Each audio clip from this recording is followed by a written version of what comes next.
Y voy a pasar a otras cosas, al tiempo, al espacio y los tipos de narrador, que es ya un poco más técnico.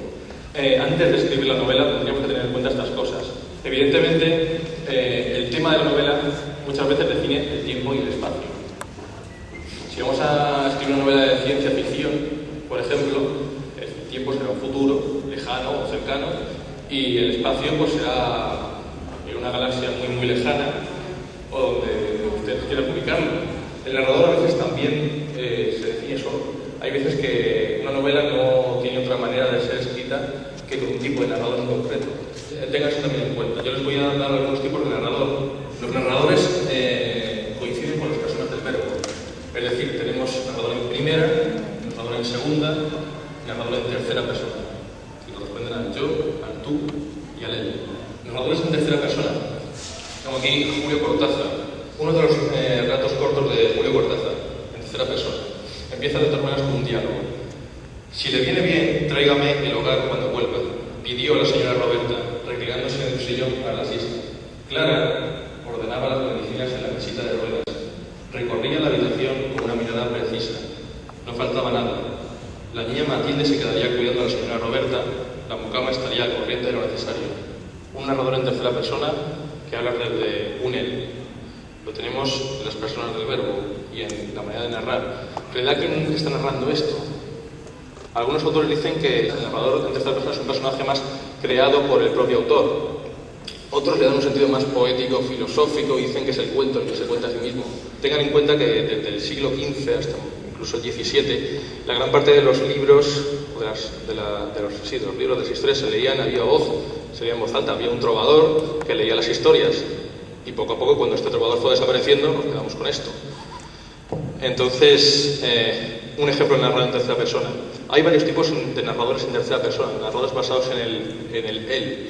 Por un lado tenemos el narrador omnisciente.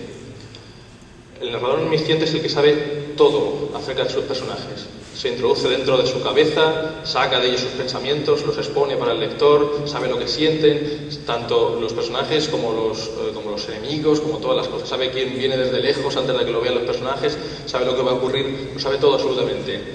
Es un narrador, todavía es utilizado, era muy utilizado también en el siglo XIX. Ahora por algunos autores está un poco mal visto porque piensan que no es muy original y estas cosas, pero realmente se sigue utilizando bastante. Ya le digo, estos autores que abogan por un tipo de literatura más original hacen un tipo de narrador no omnisciente. Es un narrador que decide no entrometerse dentro de los pensamientos de sus personajes. Simplemente muestra lo que sienten por medio de sus acciones. Por lo que ellos hacen se muestra, por ejemplo, lo que sientes. Yo puedo decir, por ejemplo, Pedro salió de la biblioteca y fuera hacía mucho frío, o puedo decir, Pedro salió de la biblioteca y al cruzar la puerta de salida se acurrucó en su abrigo, se frotó las manos y comenzó a caminar apresuradamente. Son dos maneras de explicar lo que siente el personaje desde un punto de vista omnisciente o no omnisciente, sin meternos en lo que él está sintiendo en ese momento. También podemos tener un tipo de narrador selectivo. Es un narrador en tercera persona que elige un personaje para narrar la historia y solamente está dentro de ese personaje. No lo confundan con el narrador en primera persona.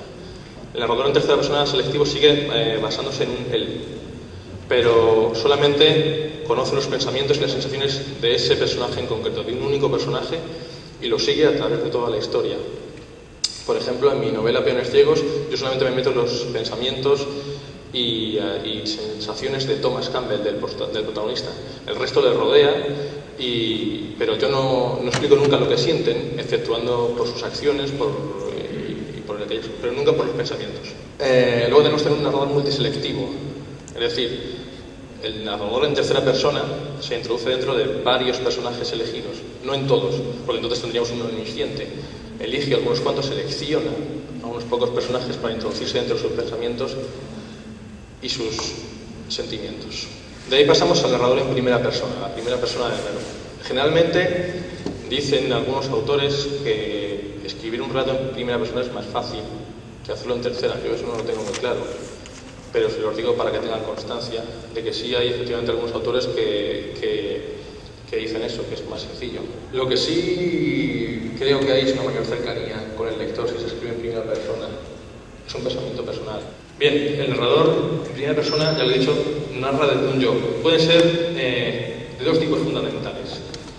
El primero de ellos es el que narra la historia como un testigo ocular de los hechos, pero no es el verdadero protagonista, es un testigo de lo que le ocurre a otro personaje, que es el verdadero protagonista. El ejemplo, el sabueso de los Baskerville. ¿Han leído el sabueso de los Baskerville? De Arthur Conan Doyle. Es una historia de Sherlock Holmes. Pero la historia no está narrada de Sherlock Holmes, la narra Watson, hablando de Sherlock Holmes. Otro, por ejemplo, Rupert Verte tiene una novela llamada Capitán a la Triste. El protagonista, el que importa, es el Capitán a la Triste, pero la historia no está narrada desde la visión del Capitán a la Triste, ni tampoco está narrada desde una narrador en tercera persona. Está narrada desde el mundo, que es un muchacho que está a su servicio. La otra es un poco la más conocida, que es la narrador en primera persona que narra lo que a él le ocurre. Como por ejemplo Robinson Crusoe, que es un narrador en primera persona. Tengo aquí una novela llamada El juguete rabioso, del argentino Roberto Arlt, un escritor, me parece, de principios del siglo XX, y empieza diciendo: cuando tenía 14 años, me inició en los deleites y afanes de la literatura bandoleresca un viejo zapatero andaluz que tenía su comercio y remendón junto a una ferretería de fachada verde y blanca. Ahí tenemos un narrador en primera persona que está hablando de su experiencia propia, de lo que le ocurrió. Se llama Silvio, de lo que le ocurrió a Silvio en su juventud, narrador en primera persona.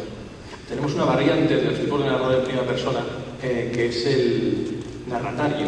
¿Sabes lo que es un narratario? El ejemplo de un narratario, que a mí más me gusta, es el Lazarillo de Tormes. ¿Han leído el Lazarillo de Tormes?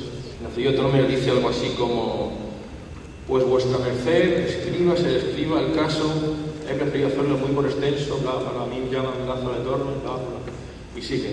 Lázaro de Tormes está contando su historia para explicar ese caso a un tal vuestra merced. Es decir, el narratorio es alguien a quien va dirigida la carta de Lázaro de Tormes. Esa es la figura del narratario. Ahí el lector se introduce casi como un polizón, como alguien que está espiando la carta de Lázaro, como alguien que se lo hubiera encontrado por allí tirada, y la cogiera y la leyera. Es una figura del narratario. Y por último tenemos el que para mí es el más difícil de todos, que es el narrador en segunda persona. El narrador en segunda persona habla desde un tú. Habla un tú, mejor dicho. Es complicado narrar. Un ejemplo, se me ocurre que un narrador en segunda persona podría ser alguien, por ejemplo, que estuviera constantemente hablando de sí mismo. Miguel Ángel, ya te he dicho muchas veces que te pongas los pantalones blancos para ir de fiesta, porque si te pones, Eso es un narrador en segunda persona. Hablarle a un tú. No le hablas a un tú, eso es un narrador en segunda persona. Realmente, cuando nosotros utilizamos un narrador, no tiene por qué seguir durante toda la novela. A veces podemos sentirnos, por ejemplo, obligados a cambiar de narrador. Hay veces que ciertas narraciones nos obligan a cambiar un narrador distinto, porque no hay otra manera de narrar la historia que estamos contando. El primer ejemplo que se me viene a la cabeza es La llave de Phoebe Verdad. Ella llega un momento, ella narra en tercera persona, y llega un momento en el que tiene que narrar en primera porque no le sale, porque ella tiene que decir en tercera persona, ¿verdad? Más o menos así.